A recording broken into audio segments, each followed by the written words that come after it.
Hello students. Last video में हमने बात किया था जो है आपका शंट कैपेसिटर फ़िल्टर का, और शंट कैपेसिटर फ़िल्टर के बाद हमने बात की थी जो है आपका series inductor filter. Shunt capacitor में हमने कैपेसिटर के साथ जो शंट था आपका आरएल, इसके साथ में हमने कैपेसिटर को शंटेड किया था, समांतर क्रम में पैरेलल में जोड़ा था। दिष्टकारी से हमको जो आउटपुट मिल रहा था उसके रिपल को कम करने के लिए, और हमने वहाँ उसके लिए ये वैल्यू हमने फाइंड आउट की थी।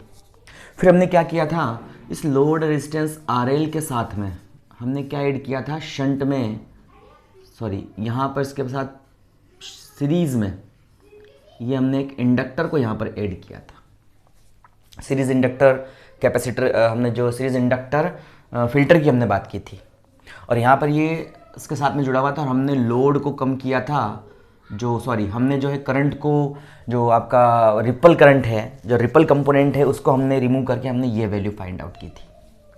अब यहाँ पर हम देखते हैं कि यहाँ पर क्या हो रहा है, आपका प्रॉब्लम कहाँ क्रिएट हो रही है।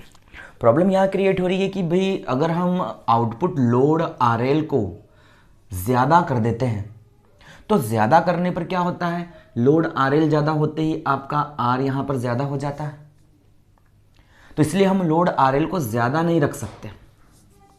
ठीक है, लोड आरएल को हम कम से कम रखते हैं ताकि आपका रिपल भी कम से कम आ जाए, क्योंकि हम उसको कम से कम करना चाहते हैं। ये एल पर डिपेंड करता है, ओमेगा पर डिपेंड करता है। एल तो हम अधिक से अधिक रख लेते हैं जिससे आर कम से कम हो जाए, लेकिन लोड को हम ज़्यादा नहीं बढ़ा सकते। लोड को भी हमें कम से कम रखना होगा जिससे रिपल भाई हमारा काम क्या हो रहा है, हम मेन काम करना चाह रहे हैं रिपल को कम करना, और रिपल कम कब होंगे, जब आपका लोड आरएल कम हो। लोड आरएल के कम होते ही हम जानते हैं I is equal to V upon R L, या वी अपॉन आर कंडीशन से आपका जो है ये कम होते ही आपका जो आईडीसी होती है ना, यहाँ पर आईडीसी ज़्यादा हो जाती है। आईडीसी क्या हो जाती है, आपकी इंक्रीज हो जाती है, और वोल्टेज कैसा हो जाता है, वीडीसी, ये डाउन हो जाता है। मतलब इस सीरीज इंडक्टर को हम वहीं यूज़ कर सकते हैं, उन्हीं सर्किट्स में यूज़ कर सकते हैं जहां पर हमें हाई करंट की ज़रूरत हो और अपने को वोल्टेज कैसा चाहिए हो, कम चाहिए हो। दूसरी की बात करते हैं, हमने शंट कैपेसिटर की बात करी थी, हमने ये डेरिवेशन निकाला था। यहां हम आरएल की वैल्यू कम नहीं कर सकते, आरएल की वैल्यू कम करते ही आर ज़्यादा हो जाता है, तो हम इसमें क्या करते हैं, आरएल को ज़्यादा से ज़्यादा रखते हैं, और आरएल के इंक्रीज होते ही यहां पर क्या होता है, आपकी आईडीसी जो होती है वो डाउन हो जाती है, लेकिन जो वीडीसी होती है वो क्या हो जाती है, इंक्रीज हो जाती है। मतलब हम जो है इस शंट कैपेसिटर को वही यूज कर पाते हैं जहां हमें आईडीसी कम चाहिए और वीडीसी हमें ज्यादा चाहिए। इस सीरीज इंडक्टर को हम वही यूज कर पाते हैं जहां पर हमें क्या चाहिए, आईडीसी ज्यादा चाहिए और वोल्टेज हमें कम चाहिए। तो यहां पर हम जो है इनको देखना पड़ता है हमें आगे सर्किट में कि हमें सर्किट में करंट ज़्यादा चाहिए कि हमें जो है वोल्टेज ज़्यादा चाहिए, उसके अकॉर्डिंग हम यहाँ पर फिल्टर यूज़ करते हैं। ये इस फिल्टर की प्रॉब्लम हो जाती है। तो यहाँ पर इस प्रॉब्लम को दूर करने के लिए यहाँ क्या किया गया कि यहाँ पर एक और आपका बनाया गया है जिसे अपन बोलते हैं L section filter, LC filter, because इसमें एक एल और एक कैपेसिटर इसमें लगा हुआ होता है आपका, है ना, और साथ ही साथ इसमें चोक इनपुट फिल्टर भी कहते हैं इसको, क्योंकि यहां पर जो आपके पास से आउटपुट आएगा इस रेक्टिफायर से, वो इनपुट करेगा किस में, पहले आपका जो है इसमें जाएगा और ये आउटपुट देगा, और आगे का जो भी आपका रहेगा इनपुट वो इससे ही तो मिलेगा आपको। तो इसलिए बोलते हैं बस इसको चोक इनपुट। इसमें अपन आरसी में इनपुट दे रहे हैं, वो कहां से दे रहे हैं, आप चोक से दे रहे हैं, इसलिए इसको बोलते हैं चोक इनपुट एलसी फिल्टर। यहां पर यह ध्यान रखना है कि यहां पर एल को फॉलो करेगा सी एंड आर। एल का जो आउटपुट होगा, इस आपका जो है चोक का जो आउटपुट होगा, है ना, इंडक्टर का जो आउटपुट होगा वो इसके लिए इनपुट का वर्क करेगा। एल सेक्शन इसलिए बोलते हैं इसको क्योंकि इसका देखो अक्षर एल और सी एक कैपिटल एल के समान, उल्टा कैपिटल एल ऐसा बन रहा है भले ये, लेकिन ये एल वर्ड के समान इस तरह से हो जाता है अगर इसको वैसे पलट के रखे तो चूंकि ये एल वर्ड के समान होता है इंग्लिश के, इसलिए इसको एल सेक्शन भी कहते हैं। एलसी फिल्टर एल और सी होने के कारण से, और साथ में चोक इनपुट क्यों, क्योंकि चोक इसको इनपुट देता है सी को आपके, ठीक है ना। सी का इनपुट कौन बनेगा, जो चोक का आउटपुट है। इस तरह से अपन इस को बनाते हैं। ये आपका फुल वेव रेक्टिफायर है, अपन हाफ में भी यूज कर सकते हैं इसको, लेकिन हम वैसे फुल वेव में इसको यूज कर रहे हैं। तो फुल वेव रेक्टिफायर है यहाँ आपका। और यहाँ पर अपन जो है ब्रिज रेक्टिफायर भी यूज कर सकते हैं, लेकिन ब्रिज रेक्टिफायर में जो आपका पीक इनवर्स वोल्टेज होता है वो ज्यादा हो जाता है, जो हम चाहते नहीं है। मतलब डायोड की कैपेसिटी इसमें ज्यादा चाहिए, डायोड का जो इसमें वैल्यू है वो हमें ज्यादा चाहिएगी, अदरवाइज डायोड खराब हो जाएगा आपका। तो यहां से D1 D2 से जो आउटपुट मिला है वो आउटपुट आपके लिए यहां पर L में जाता है सबसे पहले। अब ये L क्या करता है, ये L हम ये कहते हैं कि जो आपका L होता है ना, ये L के लिए अपन XL बोलते हैं। XL is equal to omega L होता है, और कैपेसिटर के लिए XC is equal to 1/ωc होता है। अब जैसे आपका AC यहां आता है तो हम जानते हैं DC के लिए फ्रीक्वेंसी 0 होती है और AC की फ्रीक्वेंसी 0 नहीं होती। तो ये क्या करता है, XL इस DC को तो बगैर किसी प्रॉब्लम के अपने से पास होने देता है, लेकिन जो हाई फ्रीक्वेंसी की आपकी जो होती है यहां पर, हाई फ्रीक्वेंसी की जो यहां पर AC होती है, omega is equal to 2πf रख सकता हूं यहां पर मैं, तो हाई फ्रीक्वेंसी की जो AC होती है उसको क्या कर लेता है, ये रोक लेता है, और उसकी सारी की सारी इलेक्ट्रिकल एनर्जी इसकी मैग्नेटिक एनर्जी के रूप में स्टोर हो जाती है। जैसे ही आगे करंट अगर लो होने को होता है तो ये वापस से क्या होता है, अपनी मैग्नेटिक एनर्जी को किसमें वापस इलेक्ट्रिकल एनर्जी में चेंज करके वापस से आगे करंट फ्लो कर देता है। तो ये इस प्रकार से वर्क करता है आपका। दूसरा, ये AC को तो यहां पर रोक देता है, लेकिन फिर भी अगर कुछ मात्रा में यहां से हमें आउटपुट DC मिलेगी जिसमें आपका जो फिल्टर यूज किया हमने यहां पर इसको L के रूप में, तो यहां पर काफी ज्यादा मात्रा में आपका रिपल कम हो जाता है, लेकिन फिर भी कुछ रिपल अगर यहां पर आ जाता है तो हम कहते हैं XC is equal to 1/ωc। DC के लिए F बराबर 0 होने से आपका XC बराबर क्या हो जाएगा, इन्फिनिटी। मतलब ये कैपेसिटर से DC को तो पास नहीं होने देगा, बट ओमेगा 0 नहीं है, इसका मतलब इसके लिए कोई ना कोई XC है, तो क्या करेगा, उसको अपने अंदर से इजीली फ्लो कर देगा, इससे कैपेसिटर आपका चार्ज हो जाएगा और DC आपकी RL पर आ जाएगी, जो बहुत कम क्वांटिटी की हो जाएगी। लेकिन बट अगर हम और भी ज्यादा रिपल, इसमें अभी भी थोड़े बहुत होते हैं, हम रिपल को एक LC सेक्शन से कम नहीं कर सकते, हम 3 4 5 6 सर्किट के हिसाब से हम जो है LC फिल्टर्स को यूज करते हैं, ताकि हम बार बार रिपल को क्या कर सकें, कम कर सकें। तो बहुत सारे फिल्टर्स इसके साथ में अटैच कर दिए जाते हैं सीरीज में। तो इस प्रकार से अपना ये जो है फिल्टर वर्क करता है। अब यहां पर होता है, ये ध्यान रखना आपको कि आपका जो होता है ना, एक तो ये XL होता है ना, ये XL is very very greater than XC। ये ध्यान रखना सबसे पहले आपको, ये XL जो होता है आपका XC से बहुत बहुत ज्यादा लेना है आपको। मतलब इसका जो आपका रिएक्टेंस है वो कैपेसिटर के रिएक्टेंस से ज्यादा है। साथ ही साथ कैपेसिटर का जो रिएक्टेंस है वो लोड रेजिस्टेंस से क्या होना चाहिए, कम, क्योंकि ऑब्वियसली जब लोड रेजिस्टेंस कम हो जाएगा, ये जब लोड रेजिस्टेंस से कम हो जाएगा तो ऑब्वियस सी बात है कि हमें यहाँ पर आउटपुट वोल्टेज, आउटपुट करंट यहाँ पर इंक्रीज हो जाएगी। तो ऐसा इसको आपको लेना है। अब होता क्या है कि भाई मैं कहता हूं कि हम इसके लिए वापस से हम यूज करते हैं फुल वेव रेक्टिफायर का जो हमें आउटपुट मिल रहा है, उसके लिए हम फोरियर सीरीज को यूज करते हैं, उसके आउटपुट जो रिपल फैक्टर के साथ में उसको निकालने के लिए। तो अपन यहां लेते हैं V is equal to 2EM/π minus का, ये इसकी सेकंड टर्म होती है फोरियर सीरीज। इसका वो टर्म अपन लिख सकते हैं, वो जाता है 2EM/15 cos 4ωt, ऐसे बन जाता है। ये हायर ऑर्डर के टर्म्स होते हैं भाई। इसके अपन बोल रहे हैं कि ये आपका प्योर DC कंपोनेंट है, क्योंकि इसमें क्या है, साइनोसॉइडल इसमें कंपोनेंट नहीं है, साइन कॉस नहीं है। साइन कॉस जहां होता है वहां साइनोसॉइडल वेव ऐसे बन जाती है, आप इस तरह चलती है। यहाँ पर ये प्योर DC कंपोनेंट है, तो अपन VDC को लिख देते हैं। इससे अपन IDC is equal to VDC/RL, तो इससे अपन ये IDC यहाँ पर फाइंड आउट कर लेते हैं। अगेन हम कहते हैं कि आपका ये जो है AC कंपोनेंट है और ये भी AC कंपोनेंट है, लेकिन इसका एम्पलीट्यूड बहुत ही कम है, बिकॉज बटे में 15 है। तो एम्पलीट्यूड कम होने से इसका इसमें होने पर कोई इफेक्ट नहीं होगा, क्योंकि एम्पलीट्यूड ऑलरेडी इसका बहुत डाउन हो चुका है, तो इतना इफेक्टिव नहीं होगा। तो अपन इस टर्म को तो छोड़ देते हैं, और ये सेकंड टर्म है ना आपकी, इस सेकंड टर्म को अपन ले लेते हैं जो आपका किसको, रिपल को शो करता है। यहाँ पर ये मैंने ले लिया, उसको मैंने बोल दिया EAC इज इक्वल टू ये पूरा पूरा कंपोनेंट आपका। अब मैं बात करता हूं IAC। इसके कारण से जो आपका सर्किट में जो करंट फ्लो होगा, जो यहां से निकलेगा L से, वो IAC आपकी होगी EAC/XL - XC, जो आपकी यहां पर जाएगी। तो ऑब्वियस सी बात है, I is equal to voltage upon में current, sorry voltage upon resistance, लेकिन रेजिस्टेंस के लिए अपन यहां पर XL और XC की बात करते हैं। और आप जानते हैं LC सर्किट के लिए आपने पढ़ रखा है कि इसका जो रिएक्टेंस होता है वो कितना होता है, कंप्लीट दोनों का एक साथ मिलाकर के LC सर्किट XL - XC होता है। ये हम पुटअप कर देते हैं यहाँ पर। तो हमारे पास में ये इसका काम हो जाता है। अब हम क्या करते हैं, इस एक्सएल बराबर 2 ओमेगा एल और एक्सी बराबर 1/2 ओमेगा सी इसमें पुटअप कर देते हैं और ये वैल्यू इसमें पुटअप कर देते हैं। ये मैंने क्यों किया, 2 क्यों लिया, क्योंकि आप जिस करंट की जिस साइनसोइडल वेव की बात कर रहे हो उसकी एंगुलर फ्रीक्वेंसी कितनी है, 2 ओमेगा, तो यहाँ पर मुझे 2 ओमेगा रखना होगा। ये हम रख के इसको कंप्लीट करते हैं। अब हम निकालते हैं यहां से IAC। तो IAC क्या होगी, जिसको सॉल्व करते हैं तो सॉल्व करने मेरे पास कंप्लीट ये इक्वेशन बन जाती है। अब ये IAC क्या होती है, हम भाई IAC जो आपका ये कंपोनेंट कौन सा है, ये आपका AC कंपोनेंट, और AC कंपोनेंट के लिए अपन हमेशा root mean square effective value प्रभावी मान की बात करते हैं। तो यहां पर मैं इसका प्रभावी मान निकालता हूं, तो IRMS dash is equal to √1/t, मतलब इस IAC के एक कंप्लीट साइकिल के लिए इसकी RMS निकालता हूं मैं। तो RMS ऐसे ही निकालते हैं, हम जानते भी इस चीज को।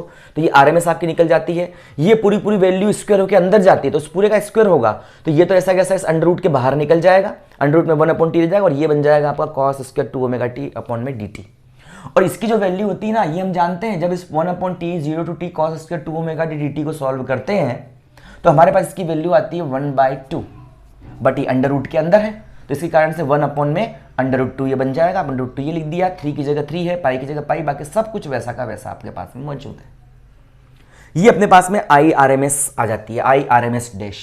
तो voltage on C due to IRMS dash, मतलब इस वोल्टेज अपन इस कैपेसिटर पर इस IRMS डैश के कारण से जो वोल्टेज होगा उस वोल्टेज की हम बात करते हैं। तो कितना होगा, ERMS डैश बराबर IRMS डैश XC, जहां पर XC क्या है, इसका रिएक्टेंस है, V बराबर IR से, R की जगह यहाँ इसका रिएक्टेंस रहेगा, और IRMS डैश इसमें करंट फ्लो हो रहा है, इससे आउटपुट निकला है।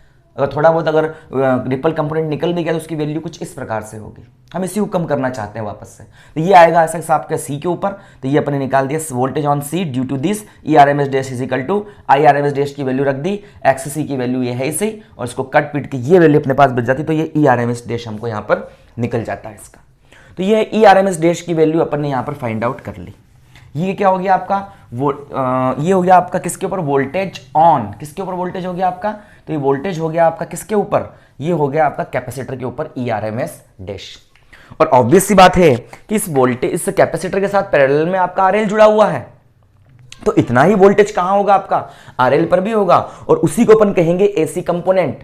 भाई अपन जब आउटपुट निकाल रहे हैं तो अपने को आउटपुट पर हमेशा क्या हो रहा है, DC के साथ AC मिल रही है, तो जो EAC होगी आपकी कहां पर, लोड RL पर, वो EAC भी तो यही होगी, क्योंकि ये RL इसके पैरेलल में, जितनी वोल्टेज इसके ऊपर होगी उतनी ही वोल्टेज इसके ऊपर होगी पैरेलल में होने से। तो आपका जो EAC कंपोनेंट होगा, जो AC कंपोनेंट हो जाएगा, वो बन जाएगा आपका ऐसा कैसा, मतलब 4EM अपॉन में कितना है, 3√2 pi into 4 omega square LC minus 1, ये आपका हो जाएगा EAC, हो जाएगा ना।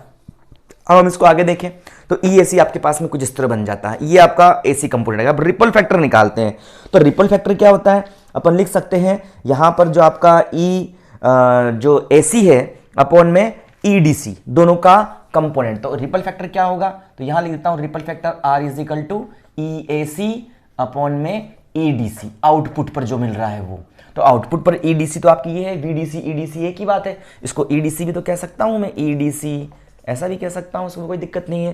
तो ये EDC कितनी हो जाएगी आपकी, ये हो जाएगी 2EM। देखो R इज इक्वल टू क्या बन जाएगा, एक तो इसकी वैल्यू रख दूं तो ये बनेगा 4EM अपॉन में क्या होता है 3√2 पाई, और कितना है साथ में, ये है आपका 4 omega square LC minus 1 as it is है, और इसके डिनोमिनेटर में आपका ये रहेगा, तो ये हो जाएगा आपका पाई अपॉन में कितना बन जाएगा 2EM, EM से EM कैंसल, पाई से पाई कैंसल, 2 से ये 4 कैंसल, तो R is equal to 2 upon में 3√2, या √2 को मैं क्या लिख दूं ऊपर तरफ ले जाके, √2 कर दूं, ऊपर 2 बचा है, √2 कट जाएगा, √2/3 और 4 ओमेगा स्क्वायर LC माइनस 1। एक चीज हम इसमें देख रहे हैं कि आपका R जो है वो इस लोड RL पर डिपेंड नहीं कर रहा है, इसलिए तो बनाया था हमने इसको, ताकि RL कैसा भी हो, कम हो ज्यादा हो, कैसा भी हो, हमारा जो हमें रिपल यहां पर कंप्लीटली कम हो जाए। तो एक तो चीज है R जो है जो आपका रिपल है, और रिपल डिपेंड नहीं कर रहा है आपका लोड रेजिस्टेंस पर, तो लोड रेजिस्टेंस कैसा भी हो उससे अब यहाँ इफेक्ट नहीं होगा। हम हर लोड के लिए, लोड भी आपका आउटपुट कैसा है, आप किस जगह उसको भेजना चाहते हो, लोड का मतलब यही तो होता है, आप उसको किसी कंप्यूटर के सर्किट में भेजना चाहते हो, किसी आप डीवीडी प्लेयर में भेजना चाहते हो, या किसी आप अदर सर्किट में भेजना चाहते हो, वही तो लोड है आपका।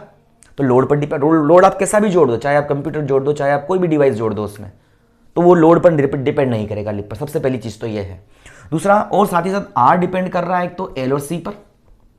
इसका मतलब एल और सी दोनों की वैल्यू क्या होनी चाहिए, बहुत हाई होनी चाहिए, बट एक्सएल की वैल्यू एक्ससी से भी क्या होनी चाहिए, ज्यादा, मतलब एल की वैल्यू सी से भी क्या होनी चाहिए, ज्यादा होनी चाहिए। तो इस प्रकार से हम जो है यहां पर इस रिपल को काउंट कर लेते हैं और रिपल को हम यहां पर फाइंड आउट इजीली कर सकते हैं। ठीक है ना। जब हम इसको सॉल्व करते हैं तो 4 ओमेगा स्क्वायर एल सी की वैल्यू 1 से बहुत बहुत ज्यादा होती है, क्योंकि एल का मान बहुत ज्यादा होता है। तो उस कंडीशन में आर की वैल्यू जो हमें मिलती है √2/3 4 ओमेगा स्क्वायर कंप्लीट इतना, और इसको सॉल्व करने पर हमें मिलता है 0.118 अपॉन में ओमेगा स्क्वायर एल सी। ये रिपल और भी यहाँ पर इसका कम हो जाएगा, शायद एल की वैल्यू और बढ़ा देंगे तो रिपल इसका और भी कम हो जाएगा। तो इस तरह से अपन रिपल को क्या कर सकते हैं, यहाँ पर इजीली कम कर सकते हैं। ठीक है ना। तो ये ध्यान रखना है आपको इसके अंदर। तो ये इस तरह से इसका डेरिवेशन यहाँ पर कंप्लीट होता है। अब रिपल कम हो गया, साथ ही साथ रिपल लोड पर डिपेंड नहीं कर रहा है। तो ये इसकी क्वालिटी है इस एलसी फिल्टर की, इस चोक इनपुट एलसी फिल्टर की, कि ये लोड पर डिपेंड नहीं कर रहा, हर तरह के लोड में इसको अपन यूज कर सकते हैं।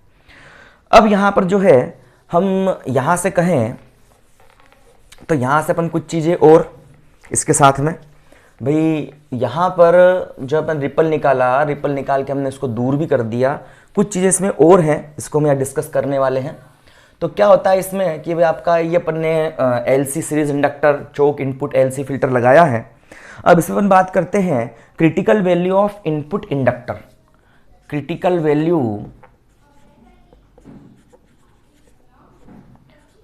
मतलब क्रांतिक मान ऑफ इनपुट इंडक्टर। भाई इंडक्टर को हमें क्रिटिकल वैल्यू पे रखना पड़ेगा, तो उसकी अपन क्रिटिकल वैल्यू निकाल, उसका क्रांतिक मान निकाल रहे हैं कि इस एल की क्रिटिकल, क्योंकि एक्सएल का मान इस आरएल से बहुत ज्यादा, एक्सएस से बहुत ज़्यादा होता है, हमने कहा भी था और वहाँ पर मैंने कहा है। तो यहाँ पर जो critical value of input inductor की क्रिटिकल वैल्यू क्या होनी चाहिए। अब हम यहाँ पर ये कहते हैं कि यदि एलसी फिल्टर में जब आरएल होता है, एलसी फिल्टर में अगर अपन कहें इन दोनों को अपन ने मिलाया, दोनों को अलग अलग स्टडी भी किया अपन ने, तो हम यहां पर कहते हैं कि जब आपका आरएल इंक्रीज होता है, आरएल विल इंक्रीज्ड, देन आपकी जो डीसी होती है वो डीसी क्या हो जाती है, लोड करंट क्या हो जाती है, आपकी डिक्रीज हो जाती है, बिकॉज आरएल इंक्रीज होता है आपका। जब आरएल इंक्रीज होता है तो आपकी लोड करंट क्या होती है, यहां पर डिक्रीज हो जाती है। ठीक है ना। और इस प्रकार से संधारित्र जो आपका कैपेसिटर होता है वो अपनी हाई वैल्यू तक चार्ज तो हो जाता है, हाई वैल्यू तक चार्ज्ड थ्रू हाई वैल्यू, ये चार्ज हो जाता है, चार्ज्ड टू हाई वैल्यू, क्योंकि इसको करंट मिलता रहेगा कंटिन्यू।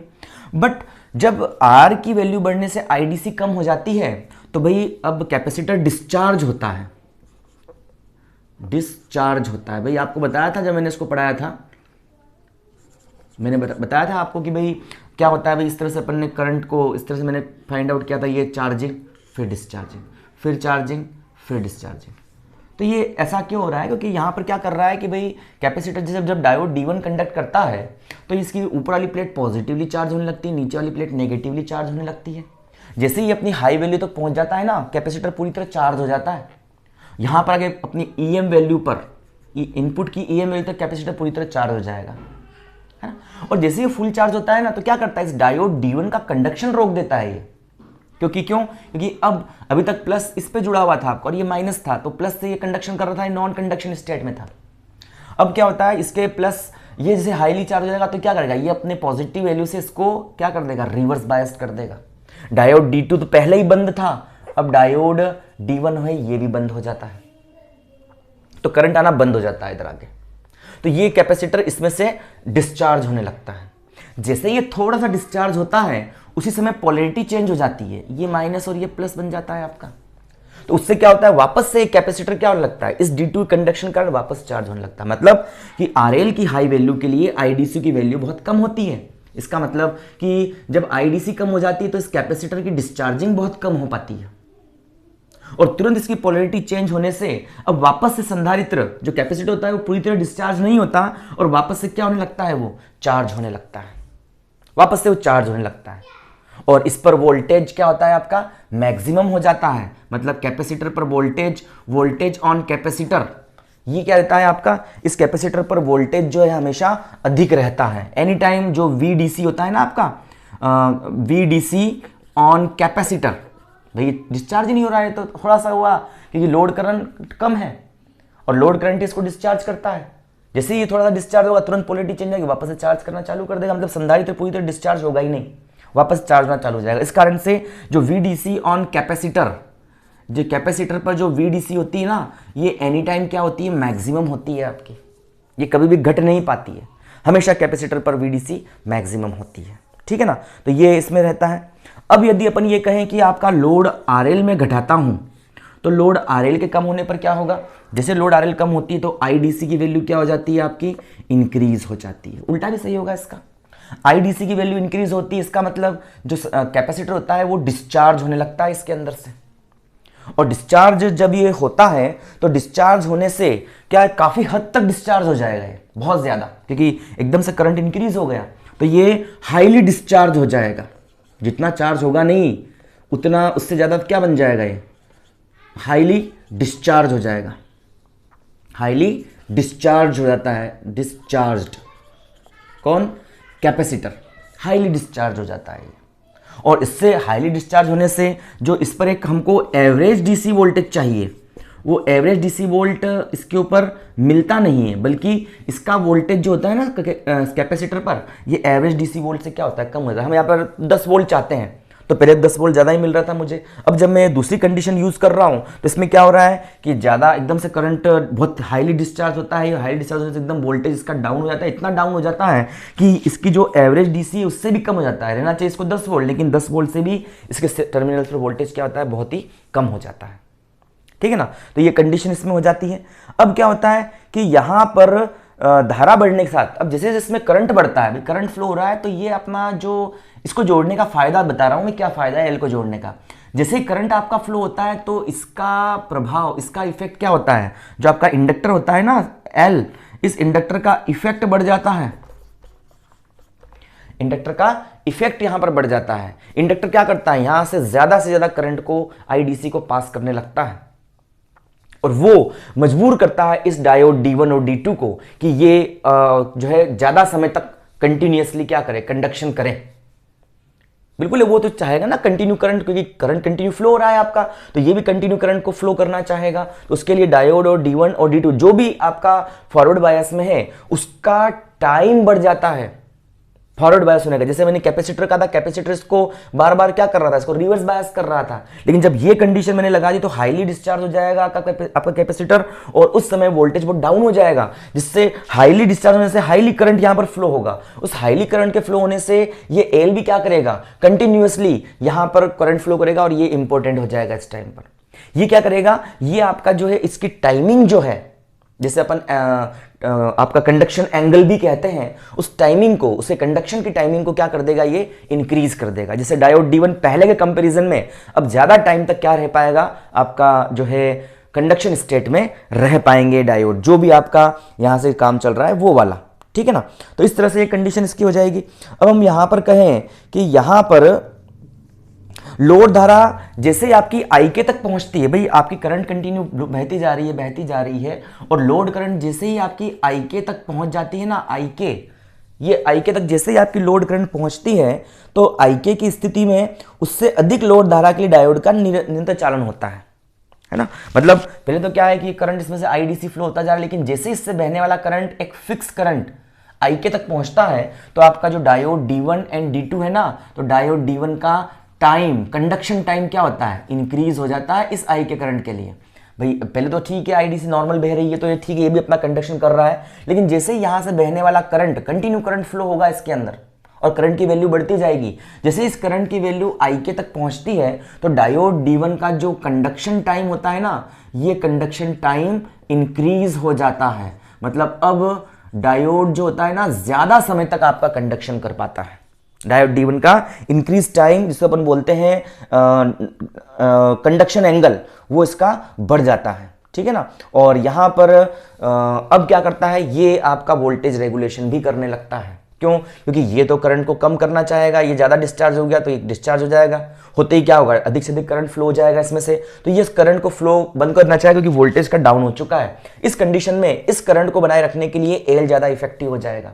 और एल क्या करेगा, अब इसकी प्रॉपर्टी होती है कि ये करंट के डाउन होने को अपोज करता है, तो ये क्या करता है, उसी डायरेक्शन में करंट को फ्लो करना चालू कर देता है और फिर से करंट इंक्रीज होने लगता है। और जैसे ही वो करंट आपकी IK वैल्यू तक पहुंच जाता है तो उस कंडीशन में डायोड का जो कंडक्शन टाइम है, जो कंडक्शन एंगल है, वो भी क्या हो जाता है, यहां से रेज हो जाता है। मतलब डायोड D1 या D2 जो भी है वो आपका क्या है, ज्यादा टाइम तक यहां पर कंडक्शन कर पाता है। और इस क्रिटिकल कंडीशन में जो IDC बराबर IK पर, जो आपकी IDC बराबर IK कंडीशन जब आ जाती है, जब वापस से आपकी IDC जो वापस से इस IK के बराबर हो जाती है, भाई IDC डाउन होना चालू हो जाएगी, ये कंडक्शन करेगा, वापस से इस वैल्यू को रेज कर देगा। तो IK करंट जैसे ही स्थापित हो जाएगा तो डायोड D1 का कंडक्शन टाइम बढ़ जाएगा। तो उस समय IK बराबर IDC, जब IK वापस से आपकी IDC के बराबर पहुंच जाएगी तो उस समय अपन कह सकते हैं कि जो आपका मुख्य उर्मिका घटक का आयाम निर्गत दिश धारा के बराबर हो जाता है। जो मुख्य उर्मिका होती है आपकी, या आपका जो रिपल जो होते हैं, इस रिपल का एम्पलीट्यूड ऑफ रिपल A जो होता है, एम्पलीट्यूड का, रिपल का एम्पलीट्यूड, वो इक्वल हो जाता है आपका निर्गत DC, मतलब IDC के इक्वल हो जाता है। ये कंडीशन अपन कहते हैं। जैसे ही यहाँ पर करंट क्या होता है, यहाँ पर ये करंट डिक्रीज होना चालू हो जाता है वापस से, लेकिन ये कॉइल अपनी सिचुएशन से, अपनी प्रॉपर्टी के आधार पर उसी डायरेक्शन में करंट को फ्लो करना चाहती है। एक कंडीशन में वापस से आपका जो IK होती है, ये IK करंट इस IDC के बराबर हो जाती है। उस IK करंट वो करंट होती है जिस पर डायोड D1 का कंडक्शन टाइम रेज हो जाता है। तो इस कंडीशन के लिए क्या होता है, आपका जो रिपल का जो एम्पलीट्यूड दिखाया था मैंने, 4Em/3 pi into cos 2ωt, इसका जो रिपल एम्पलीट्यूड होता है वो आपकी IDC के क्या हो जाता है, इक्वल हो जाता है।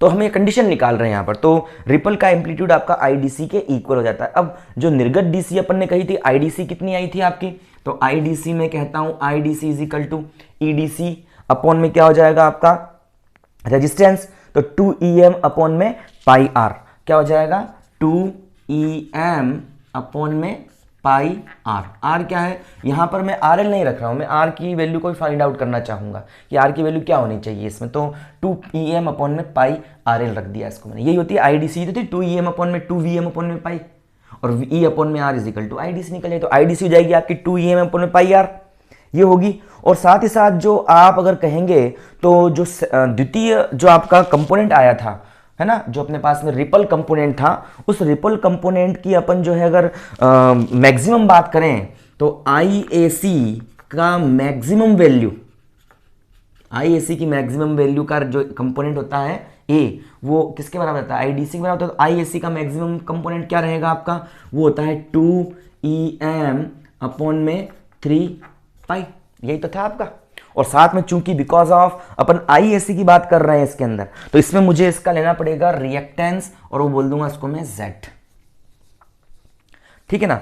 Z की वैल्यू क्या होगी वापस से आपकी, क्योंकि आपका जो इसका आउटपुट है इसका इनपुट बन रहा है, इसका आउटपुट इसका इनपुट बन रहा है, वही आगे जा रहा है, तो इस IAC को ये दोनों इफेक्टिव करेंगे। तो यहां पर इसके लिए Z ले लूंगा मैं इसका, है ना, इसका जो इंपीडेंस कहूंगा मैं इसका।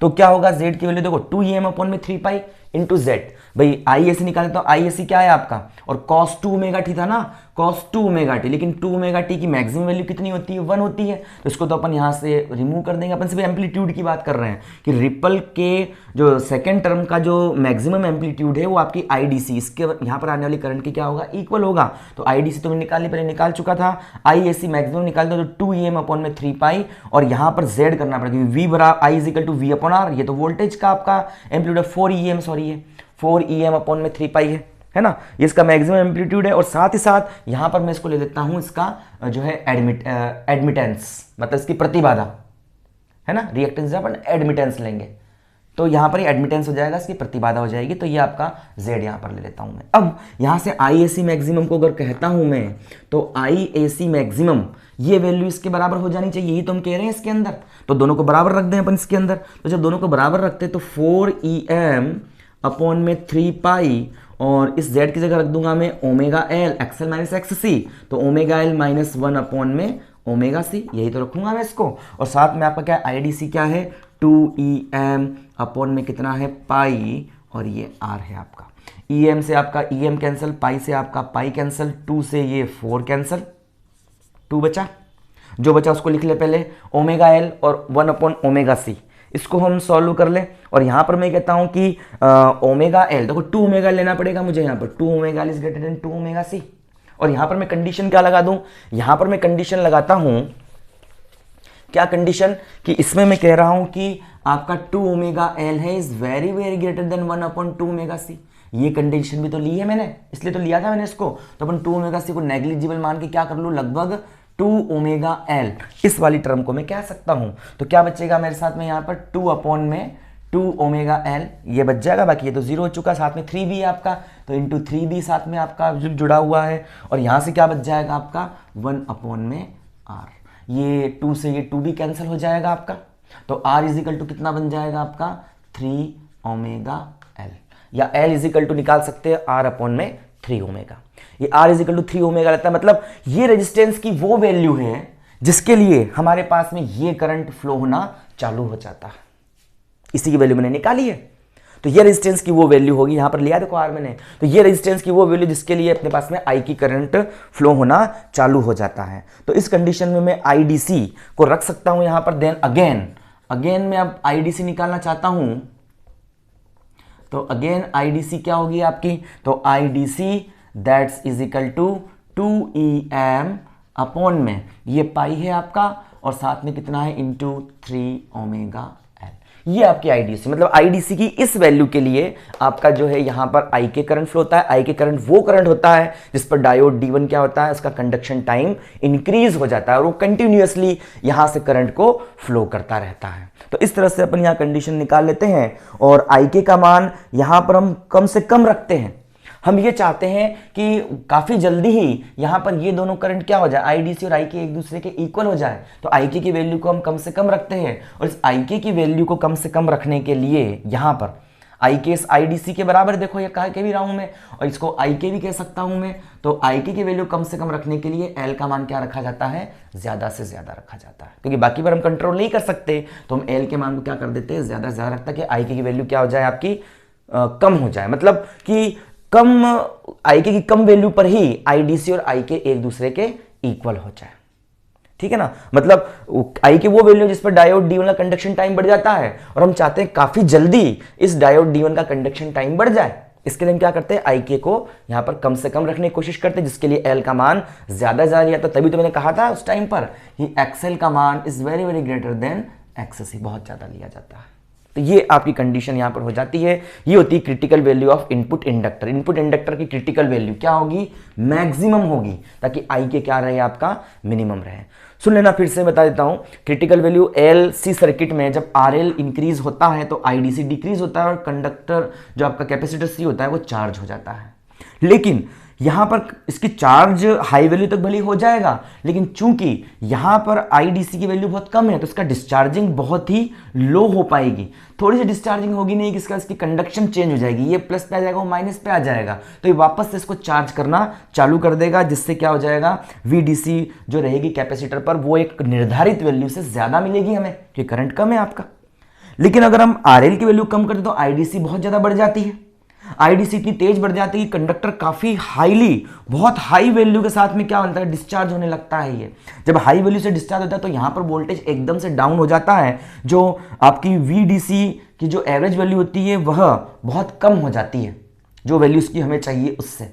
तो इस कंडीशन में क्या होता है कि यहां पर आपका L इफेक्टिव हो जाता है।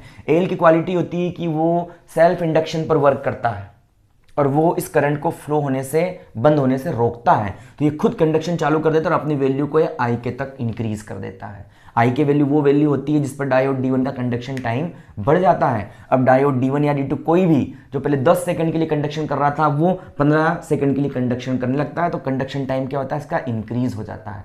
और इस कंडक्शन टाइम के लिए हम लिख सकते हैं IDC बराबर IK, ये दोनों बराबर होती है। और इस कंडीशन में आपका जो रिपल कंपोनेंट का जो एम्पलीट्यूड होता है वो आपके IDC एम्पलीट्यूड, IDC करंट के क्या होता है, बराबर हो जाता है। तो अपन अब IDC निकालते, तो IDC मतलब रिपल एम्पलीट्यूड का जो रिपल कंपोनेंट के एम्पलीट्यूड का जो अपने पास में करंट होता है वो आपकी डिस्ट करंट के DC के इस पॉइंट पर क्या होता है, बराबर हो जाता है। ISC मैक्सिमम अपन ये निकाली थी वैल्यू और अपॉन में Z मैंने कह दिया, इसको दोनों को बराबर रख दिया यहाँ से इस इक्वेशन के बेस पर।